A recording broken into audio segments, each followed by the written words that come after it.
When I was growing up, I had a learning and thinking difference that I was not aware of.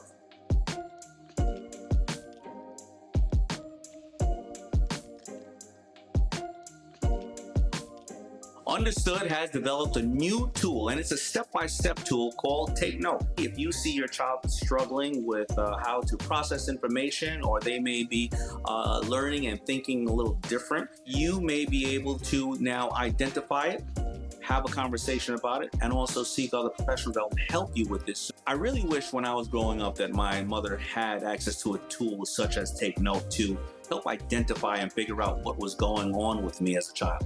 My mother was the first to learn or to realize and recognize that I had a learning and thinking difference. Instead of making it feel like it was an assignment, she would say, Daymond, you know, because I have to work 2 jobs and I have to get out of here and I have to wash the dishes and I have to cook, I just need to know what's going on in the world. And my mother would make me read her the New York Times. And I felt like I was helping my mother. It's frustrating when you feel that you are not as good as everybody else, or you don't understand why they get it, and you feel inferior to people. You try and try and try again, and you think that maybe you're not trying enough.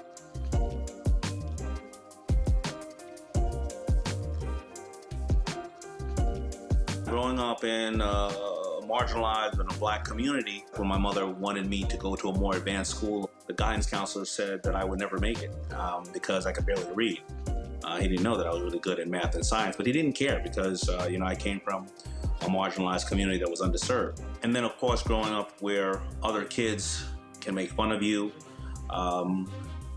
people or teachers may not believe in you. A lot of times parents are not professional teachers and they don't have the patience that a teacher would have. And my mother would often work with me, and sometimes my father would. And after parents having a hard day's work and they don't really know that their child is, you know, they process information in a different way. When my father would go over my homework with me, after 3 months of me not being able to spell the word because, or even spell my middle name, or messing up the same exact words all the time, you know, there wasn't a diagnosis of that I had dyslexia, and I was just processing information in different ways. So you'd be extremely, extremely frustrated, and I'd be afraid of doing homework.